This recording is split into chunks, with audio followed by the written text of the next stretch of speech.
Khanurit pisi. Ingilgan inuveluid ilisarearamik ilatik khimaklugit pit kosivud allanguvealugait.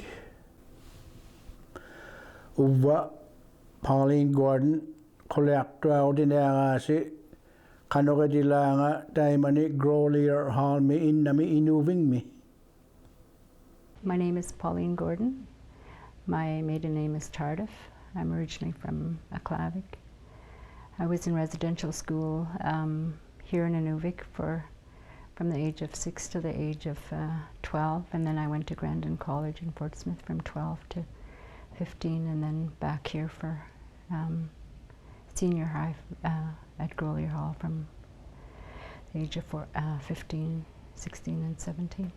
I don't remember much about the school. I have a lot of things that I really don't remember. I just know that in the morning when we woke up, that the nun just woke us up by saying a prayer, and we had to kneel down and say a prayer, or if not, we were woken up to go to church if it was during Lent. We had charges that we were responsible for, so if you were older, you would have somebody that was younger that you'd have to be responsible for. I don't remember who was responsible for me when I went there at the age of 6, but I remember who I was responsible for. It was Christine Banksland from Holman. I remember very little of the school itself, my school days. I remember the routines at the residence, though, that generally we went to breakfasts. We were all lined up either by number or by size. We were never called by our names. I was 143 in junior girls.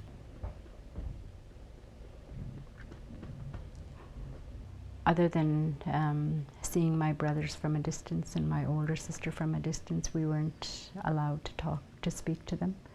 I do remember an incident when my sister was 5 and she came to Inuvik, where at dinner that evening after we came to Inuvik, she didn't realize that she wasn't supposed to talk to my older brother, who of course used to pack her around, and she was punished for running across the dining hall to run to a brother that just the day before held her and packed her around. So that was one of the things that I remember distinctly, because it was so hurtful, and I wasn't allowed to cry about it because the nun said that she grabbed me by the hair and told me that she broke the rule, and so I wasn't supposed to cry. I remember that a lot, that we weren't supposed to have emotions. I remember the first day in residence how we were deloused. All of our clothes were taken away, and I remember the night before, the very first time I went, how my mum washed all of our clothes and was so proud of what she put on us. And then we get to residence and we're not allowed to use them. So I don't know what ever happened to those clothes, because I don't think we ever went home with them.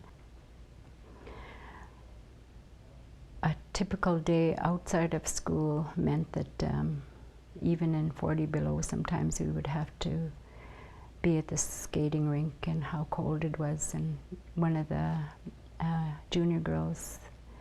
former junior girls that I was with, indicated today how she remembered I would put my little sister's take her skates off and put her cold feet in my stomach so she would stop crying because it was so cold, and she was in pain, and I always remember that Sister Belleville's face would be in that window and we could see her, and we would be crying, and kids would be banging on the door because we would be so cold, and she would just stare at us. She would never come down until that hour was over. And I swear to God, that's why my sister has lupus now, because of all those times when we were neglected. Our physical needs were neglected.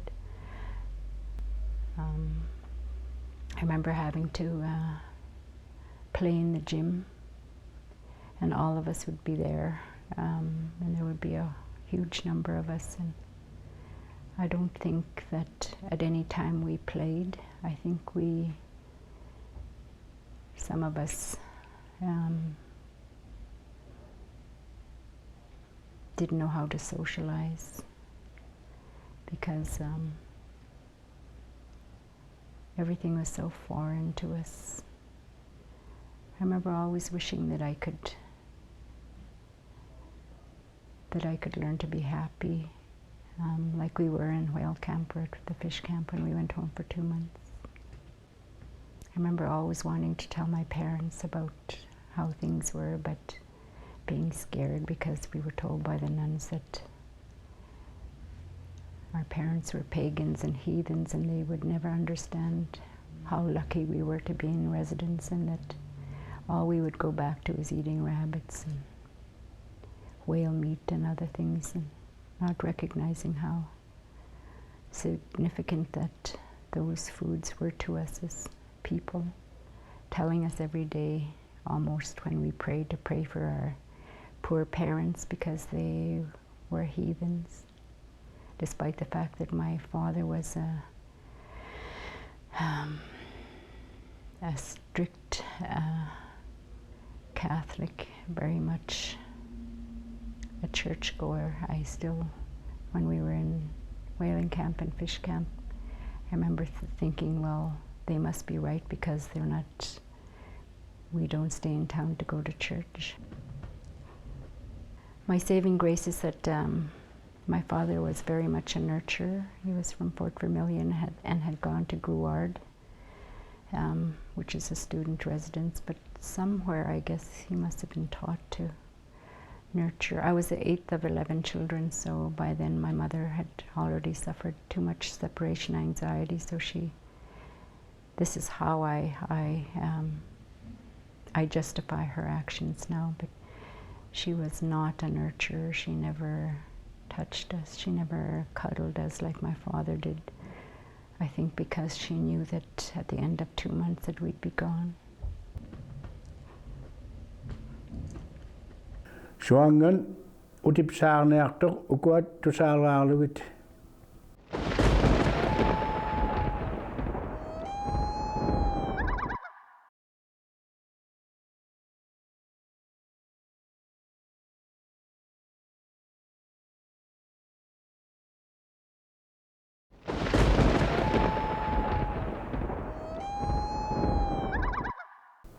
Uva suanganasiin takunnaatallaksiu. I struggled for years with fall and the changing of colors of the leaves and stuff, and I didn't recognize how significant that was until one year I was asked to do an address to the Grolier Hall students here when we still had just the 10, 11, and 12s here, and I was walking there thinking, how come every fall I have this lonely, lonely feeling? And then I recognized it was because for 10 years of my life, because I was fortunate I had 2 years where I stayed in Aklavik for federal and attended the federal day school. I recognized then that it was because every fall I had to leave. I remember being down at the dock and only my father coming, and I recognize now it was because my mother couldn't deal with us leaving again. I can only imagine what they must have been going through with the whole community gutted of kids. I remember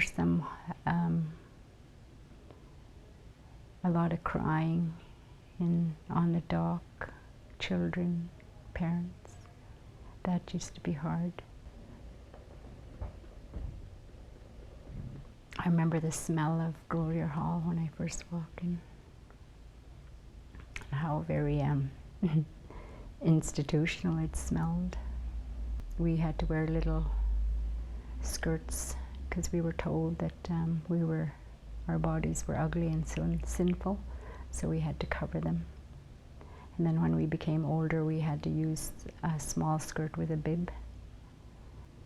There were so many times when I just wanted so badly to not be there. I remember the excitement in the spring, counting down the days to the end of the school year, and crying from happiness at seeing the plane that we were going on, and just the joy of knowing we were going to be with our family and that we could talk to our brothers. And I had a hard time for years dealing with my brothers because I had no idea how I was supposed to deal with them if all people of the other gender were bad, because we were asked after we were taught to go to confession that even speaking with other people from a different religion or speaking with men unless we were married to them was wrong. We had very few celebrations at the residence. We were taught a few things, to embroider and to clean. My saving grace too was that I had a grade 5 teacher who really believed in me, and his name was Mr. Elliott. I often wonder where he is. And I knew I could excel academically, and I knew that's where I could get some attention. So I remember one time writing this story, and he was telling me that I had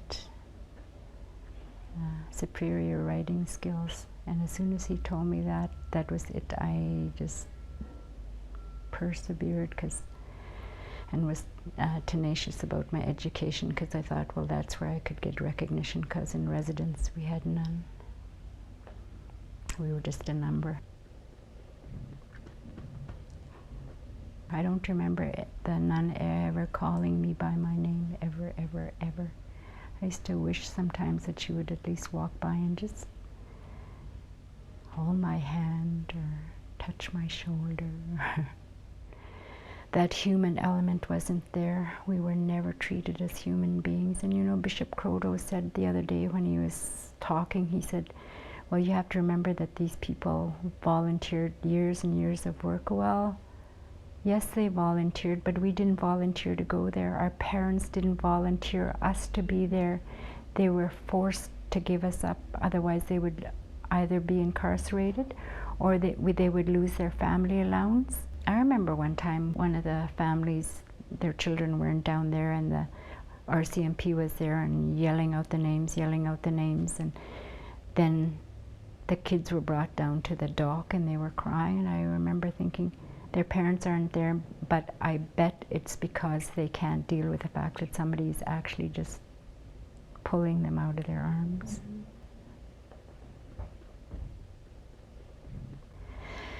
And then when I was 12, Father Franch picked me up from our fish camp at Martins Creek, and he told my dad that I was going to go to Fort Smith to Grandin College,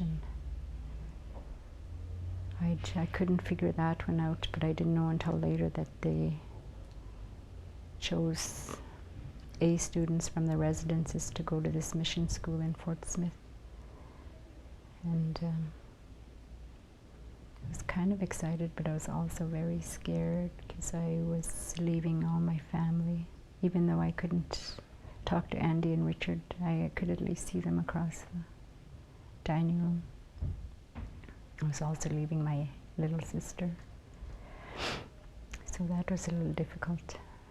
But then it afforded me the opportunity to finally, at the age of 13, to meet my older brother and sister who had left the family to raise their own families, and I hadn't met them, and they were in Hay River, so I met them. Suaangan utipsaarniartoq ukuat tusaaraarlugit.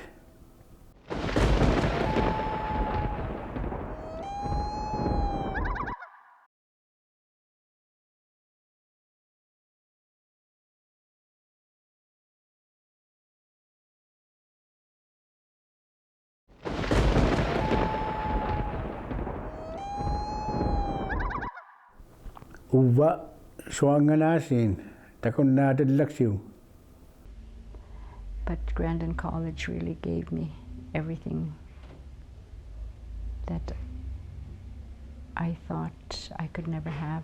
Father Posha is still alive, and I tell him this all the time, that it was he that told us, yes, you're Aboriginal, but that doesn't mean you're any less than anybody else. So I remember one time in grade 7 slacking off in one of my subject areas, and I was called into his office, and I just thought it would be, you know, just another strapping like we got in Grolier Hall. But he said, all he said is that he believed in my abilities, again using positive comments, unlike anything we ever had in residence. And at that point I thought, this guy really does love us. So I purposely did well, because he was the one that said that as Aboriginal people we could do anything that anybody else could, and that it didn't matter that we were of a different color, that we could accomplish as much as the non-Aboriginal people. And any time we didn't do well, he would remind us in a positive manner that, you know, we had accomplished to date what he thinks was significant academically and socially, emotionally, physically. It was very regimented. We had a lot of study time, but it wasn't just study. They would come around and actually assist us.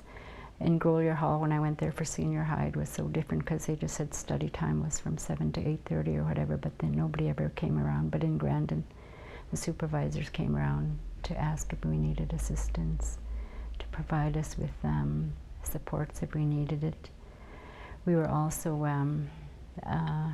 asked to participate in athletics, because it does build in people a sense of accomplishment, a sense of identity, sometimes as to who you are within a team approach.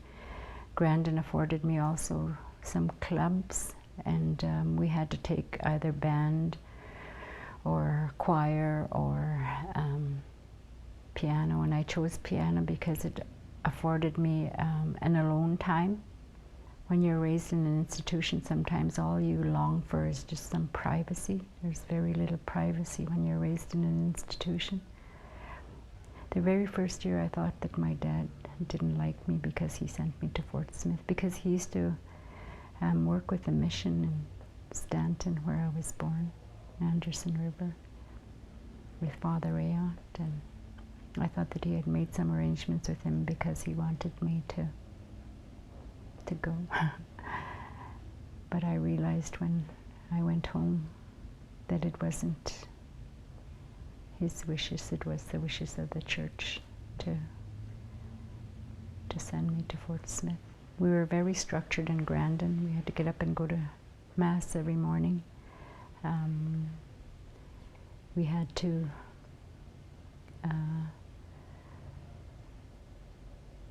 study a lot. 2.5 hours if you were in junior high, 3 hours if you were in senior high, 5 hours on the weekend if you were junior high, and 6 hours if you were in senior high. And all of our comings and goings were based on whether or not it was approved by the administration. Even though I know they meant well, it still meant a lot of structure. But there it was so different in that so many of the supervisors really did show attention. They called us by name. You know, throughout my life, I think some of the things that I struggle with, I've learned that it's all the little things that make it so much easier to bear some of the big anguishes that could have been there and that could have led me on a different path. It would be so much easier if I could just blame and be angry, and I knew how difficult the road was to being a part of an institution that took away a lot of our things, our language, the sense of being, the sense of who we are. I also recognized that I could help to change things, because I didn't want my kids or my grandkids to have to go through what I went through. So I became an educator, and that role, I think, helped me to become a healthy person, because in order for me to teach in the primary grades, I had to demonstrate that I was well. Sometimes it was difficult because I don't know if I was that well all the time. I think there were times when I really struggled going into SAM school as a teacher, knowing full well what I had gone through there. Especially when I went through the B wing, which was the Catholic wing. Sometimes I'd have flashbacks, but then I just kind of shrug it off, because I think, okay, I have to go into a classroom of 23 kids. There's no way I could wear my emotions on my sleeve. But I was so blessed in that I had so many elders that believed in me. So when I first started working to bring culture into the school, it was the Billy Days of this world, and Emma Dix, and Hebert Dick, who was a janitor there, my uncle David Rowland, and Rosie Albert, who just would not speak to me in English. And they knew I understood Inuvialukt, and every day I would smile and think, well, you know, I could let the system do me in, or I could remember my father was strong in who he was as an Aboriginal person. Even though he wasn't from this region, he was from northern Alberta. And I was thinking, well, if he could be alone and away from his family, then I could go to university and do what I need to do in order to progress in my profession. So when I became an assistant director and director of the board here, and I remember having to go to the rectory in Aklavik and helping the 2 years that I was there, and I remember just being young, and my dad would say, well, go to the rectory and help Father Philip with the preparations for midnight mass, or the preparation for this and that, and thinking, gosh, like, how come my siblings don't have to?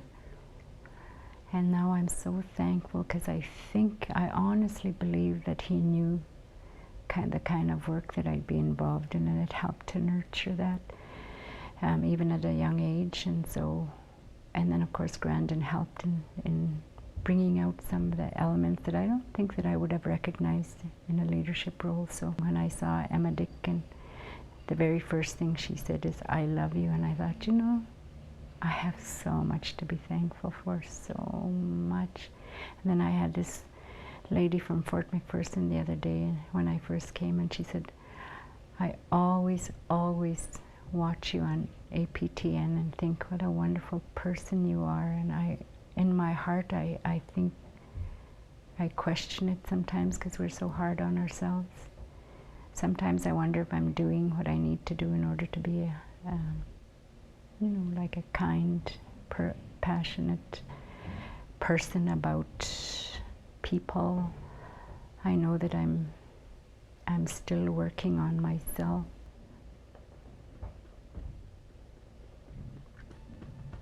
Suaangan taimaarnaqimmiga quyanainni qunniaqapsi ilaanniptaaq